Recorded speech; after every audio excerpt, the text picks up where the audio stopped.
hack the latest version of Pokemon Go 1.11.4. Now this update does come after the new features release 1.11.2 that adds a couple of things such as a catch bonus, the ability to bring up to 6 Pokemon to battle at friendly gyms, new egg and incubator screens, and a couple of other fixes. And of course the latest one, 1.11.4, brings minor bug fixes. So guys, this is the newest version of Pokemon Go, and this hack will also work on later installments to Pokemon Go as well, so this video might be updated in the future. But it's the exact same concept, it's super easy to hack it. The best part is that you do not need to be jailbroken, which is insanely epic. You can be on any iteration of iOS 10 or even iOS 9 for that matter, so long as it is supported by the original Pokemon Go application, and it will even work on the latest devices. For instance, this is an iPhone 7 Plus. So guys, this is going to be a very awesome video to help you get a leg up on your competition in Pokemon Go.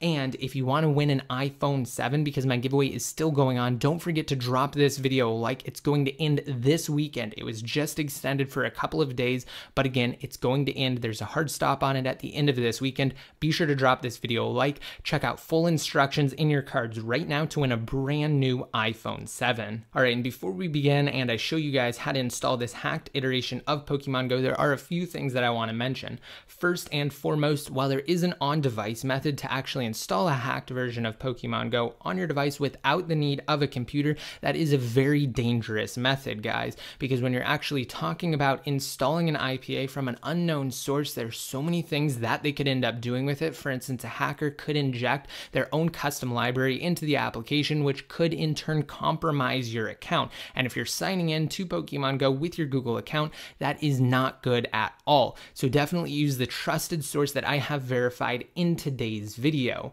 Now, you're going to need 3 things: just your device, obviously, your computer, and the newest version of iTunes installed on your computer. Overall, fairly easy. If you don't have a computer, no worries. You can just borrow a friend's. Again, like I said, very simple and straightforward.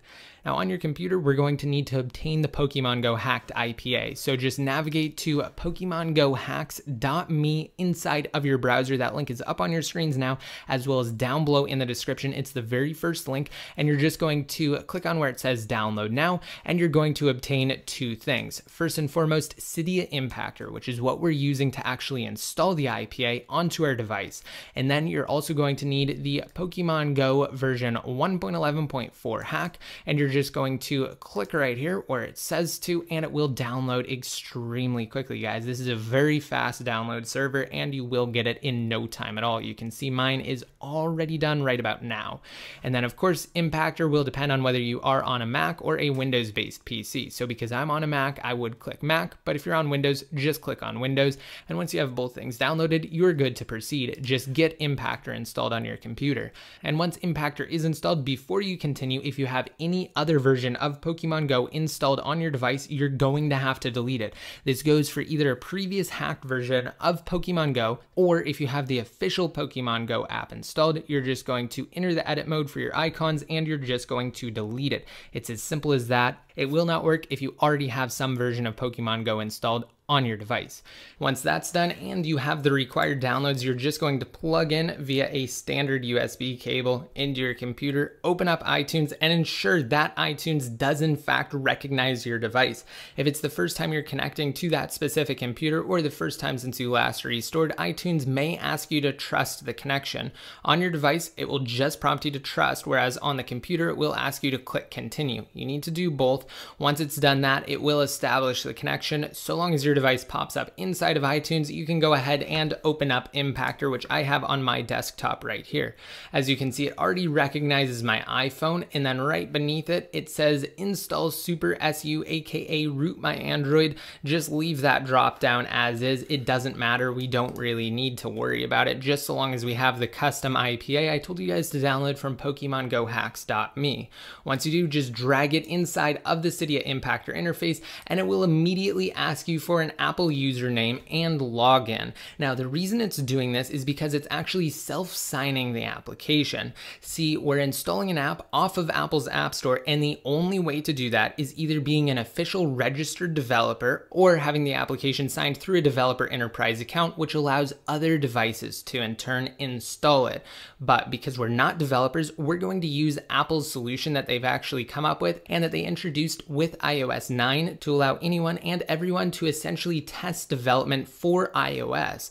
See, once iOS 9 rolled around, instead of being forced into enrolling into the $99 a year Apple Developer Program, if you wanted to just test development, you could do so just by utilizing your own Apple ID for a 7-day certificate. So we're essentially making use of something that Apple themselves provide to sideload this unofficial hacked application onto our devices. And as a byproduct of that, every 7 days you're going to have to uninstall the hacked version of Pokémon Go and reinstall it in Impactor. But it's as simple as connecting your device to your computer, launching Impactor, dragging in the application, and signing in, and that's it. It's so easy, guys. And don't worry about whether your Apple ID is safe, because it definitely is through Cydia Impactor. If you wanted to create another throwaway Apple ID, though, just for the purpose of self-signing, you definitely can. In fact, it's something that I do recommend, but the creator of Cydia Impactor, Sorik himself, who also created Cydia as a matter of fact, has even stated that he doesn't send that information anywhere other than directly to Apple's servers. So there's no intermediary server collecting your Apple ID and password. It just goes straight through to Apple. Also, the signing.ipa step will take a while. Just leave your device connected to your computer and let it do its thing. It will process. It actually has to communicate with Apple's servers, so if they are under heavy load or they are receiving more signing requests than usual, it could take even longer. But again, just give it some time. I've gone ahead and fast forwarded. As you can see here, we are on extracting package, and the next few steps won't take too long. In fact, the signing IPA step was definitely the longest. So just allow Impactor to install the app onto your device. All right, as you can see, it put us on our second screen here, and the hacked Pokemon app is now installed. However, before you launch it, you will receive something that looks like this: untrusted developer, and then it gives your own Apple ID, or at least the one that you use to sign the application inside of Cydia Impactor. That's because, again, we are using a 7-day certificate and we have yet to trust it. So in order to do that, we just need to launch up the settings application and then go inside of General, scroll down to the bottom, Device Management, and then tap where you see the Apple ID you used to sign the app, and then tap on Trust, followed by Trust again, and then you can go ahead and press the home button. That's just an extra precaution put in place by Apple themselves. But remember, we already signed the app, we know where it's coming from, it's good to go. Okay, and then after you verified it, it's time to go ahead and launch up Pokemon for the first time. And it may take a little bit to actually get to this screen, but once it does, you're just going to input your birth date. Let's just do a random one here, and we're just going to click Submit, and then you're just going to sign in via Google or your Pokemon Trainer account. So I'm going to log in right now. All right, and now just go ahead and tap on Allow, and then it will log you into Pokemon Go. Of course, just the regular login process. We're also going to tap on Allow here, and then there we go, guys. We are now inside of a hacked version of Pokemon Go, fully functioning on a non-jailbroken iPhone 7 Plus running iOS 10.1. How absolutely epic is that, guys? And the first thing that you'll notice when you actually launch up the hacked version of Pokemon Go is a little joystick in the lower right-hand corner and an M in the upper left-hand corner, though you won't be able to use the joystick until you tap on the M and then go inside of settings. It's the very first option there. It's just a little cog or a gear icon. And by the way, if we wanted to, we could just go ahead and tap this M to minimize the entire menu. There's also a way to hide it. We'll go over that at the very end though. And then from there, you need to toggle on fake location. And this is how you're actually going to walk around throughout the game itself without physically moving. We're also going to go over some of the other settings before we delve into the remainder of this tweak. So we have the ability to dismiss map on walk here. So when you're inside of the map, again, this is part of the menu that you get on the left-hand side, and you actually select a location, then you tap on walk here, it will automatically dismiss the map, and then you'll just see your avatar starting to walk to that location. Of course, fake location, we've already gone over that. Time to save location, I definitely recommend setting this to something at the very least. I'm gonna go ahead and set it to 5 minutes for me personally, because the way that so many individuals get banned, even soft banned, which is just like a temporary ban in Pokemon Go, is by teleporting teleporting across the game. There are a number of other hacks that some might consider to be better than this hacked version of Pokemon Go, but remember, when you're actually teleporting throughout the game, that is how they ban you.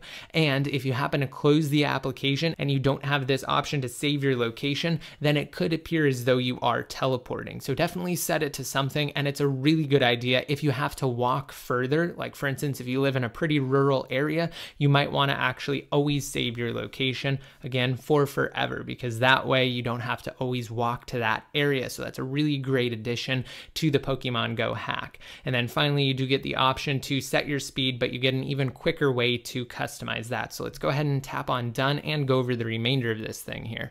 So right beneath the settings icon, we do have a map, and that will bring us into our map for Pokemon Go to actually find specific locations and walk there. All right, so I've already taken the liberty of tapping on the map icon, and that brings us into this radar view here. We're gonna go ahead and minimize the menu there, and I'm going to zoom in. You will see that we do have some numbers, and they do change because, believe it or not, these numbers are actually Pokemon, and we can walk to where specific Pokemon are most likely to be found. It gives you a little icon over here. In fact, if you wanted to get even more specific, you could tap on this little magnifying glass right here, and it will bring up the Pokemon into a scanner field, and it will show you how far away they are, tell you what type of Pokemon they are, whether they're common, uncommon, rare, etc.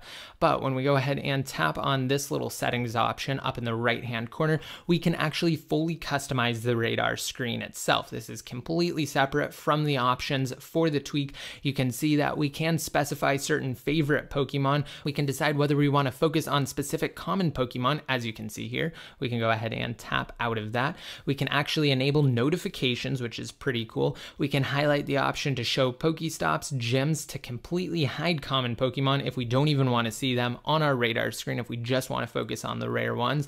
And then we can also only show favorites, which again you can specify inside of the favorite Pokemon section. So let's go ahead and tap back out of there. And then you do have a couple of other different options. Once you're done, you just tap on save, and it may actually exit out of the application. In some cases, that's completely fine. We're going to go ahead and launch up Pokemon again, and it should take our settings. All right, so we can go ahead and press OK to that. That was the scanner field. So let's go ahead and tap on the M again so we get the menu. Next up, we have IV, or individual values. When we tap on that, you can see it gives you additional information on the specific Pokemon you already have, and it ties a percentage to it, and it kind of breaks it down as well. So up at the top for this Caterpie, you can see it has 8 attack, 4 defense, and 6 stamina. Pretty weak overall. It calculates the percentage of this specific Pokemon at 40%. So if we were to focus on this guy and we had another Caterpie that was closer to 80%, then that one would be the one to focus on, because it does have a higher percentage of ending up being a better Pokemon overall with better stats. Individual values is a really awesome way to actually assist you in focusing on just the specific Pokemon that will yield the best results. For instance, this Mankey right here would be a great one to focus on. Let's go ahead and tap done though. You guys get the point. Next, we have this little flag icon that essentially just walks around the map. It's called patrol mode, and what it does is it just automatically walks for you without you either having to use the joystick or the tap to walk ability. And that way you can kind of just kick back and wait for it to discover Pokemon on its own, and then you can actually capture them. Now next, you can see we do have this little 1x bubble, and what that does is it just changes our speed. So we can go up to 2x now, and you can see we are moving faster. We can go up to 4x, and we're going to move even faster yet. And then finally 8x, but we do get a warning. It says that it will cause Pokemon to run away, and it will cause Pokemon stops to be fully disabled, and that's known as a soft ban. So if you are using the 8x speed, definitely don't use it for too long. So I definitely recommend either 1, 2, or 4 times if you want to actually navigate somewhere quickly. And then beneath that, we have the option to toggle on tap to walk, which is cool if you don't want to use the joystick method. It actually also lets you walk a little bit faster, I've found, than just using the joystick. And then if you wanted to, you could toggle off joystick and just have tap to walk on. So go back inside of settings, toggle off joystick. As you can see, it's no longer there, and we can just use tap to walk. Though just note that when you're actually trying to interact with something, like when you're trying to capture a Pokemon, you definitely want to turn off tap to walk, so that way you can actually tap on them and it doesn't just keep trying to walk there.